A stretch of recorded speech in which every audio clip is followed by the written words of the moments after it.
what we are seeing right now, well, the GameStop phenomena is actually unprecedented. We haven't actually seen that in the history of markets, in the sense that usually what would happen is that when in the past there is some stock that is shorted a lot. GameStop is a company that has a very large short position.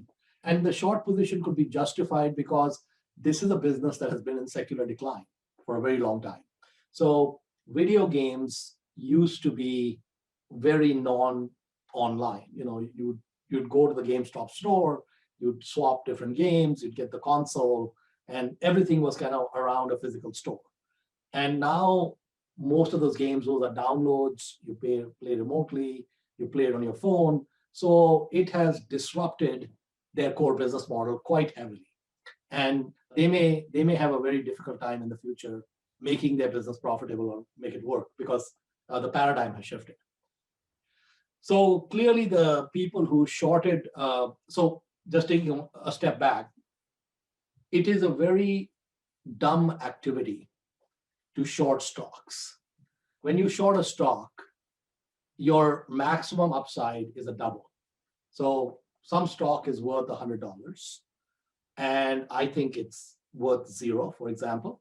So I could borrow the shares from my broker, from somebody else, and I owe them one share of $100 back. Now that share eventually goes to $1. So I sell it, I borrow the shares, I sell it.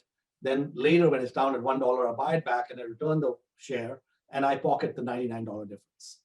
Okay, so that's typically how short selling works when it works.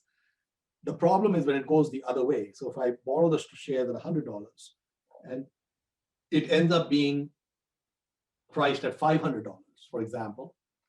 So I would, when I'm trying to close out my short position, I'd have to buy the shares back at 500 and then return them, and I'd have a $400 loss. So in short selling, there's an asymmetry where your maximum loss possibility is infinite and the maximum gain possibility is a double. Just from those metrics alone, one should never short. Why would you want to go bankrupt if you're wrong and just make a double if you're right? But nobody listens to me. And definitely the people with the big hedge funds don't listen to me. So I have never shorted a stock in my life. I will go to my grave without ever having shorted a stock. It's not because I don't consider many, many things overvalued. I do find many, many things overvalued in the market. But I have no ability to predict when or how those overvaluations would adjust. If something is overvalued, there is nothing that prevents it from getting even more overvalued. So I haven't been watching the GameStop stock price as we've been speaking. Where's the stock at right now? Can someone tell me where GameStop's at right now? Yes, as of this moment, it's at $303, up 104% on the day. Yeah. So in the online chatter I was reading last night, there were a bunch of gung-ho guys talking about taking it to 1,000 today. That was their objective. Let's take it to 1,000.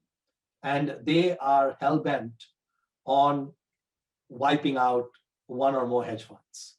And if the hedge funds actually have a short position, not a put option, but a short position, and they haven't already covered, and there was a significant short position, I think they are in very serious trouble.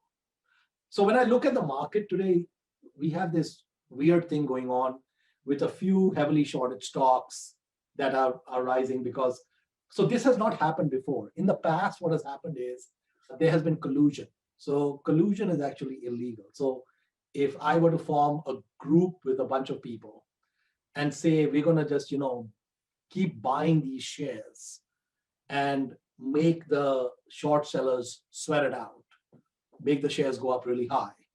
And then when it gets to some ridiculous number, then we'll, sell our shares and whatever. In the meantime, the short seller has gone bankrupt. There are laws against that. But what is happening on Reddit and what is happening on Wall Street Bets is protected by free speech. And it's not a group that is colluding because they don't know each other.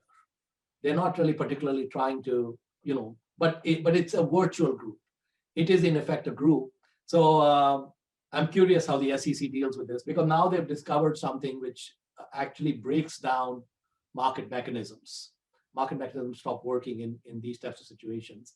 It is in general, even if you short stocks, in general, it is very stupid to be shorting stocks that are heavily shorted.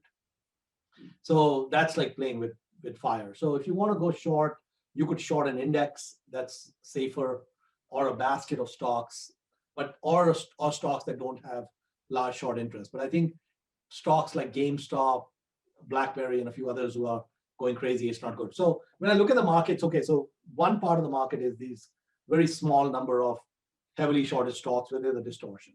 And if I were you, we can get our popcorn and watch from the sidelines and entertain ourselves. That's fine. When we get past these stocks into some of the Robinhood names, the Teslas of the world and so on, we do have bubble-esque characteristics there. I think the GameStops have gone beyond bubbles. It is just, these are mega bubbles. Tesla clearly in bubble territory, according to me.